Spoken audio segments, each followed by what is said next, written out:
নমস্কার সকলকে, আমি Nabanita and welcome to my channel Ilsheguri. আমি যে আমার এই অগোছালো বাগানটাকে একদম নতুন করে শীতের বাগানের একটা রূপ দিতে চলেছি, আজকে সেই উইন্টার গার্ডেন সিরিজেরই পার্ট 3।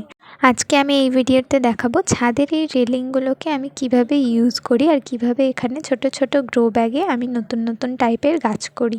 প্রথমেই তো ছাদের পিলার বরাবর এরকম কিছু একটা শক্ত লাঠি বা কিছু বেঁধে দিতে হয়, যার ওপর সাপোর্ট রেখে আমি দু সাইড থেকে দুটো তার পেঁচিয়ে নিতে পারি।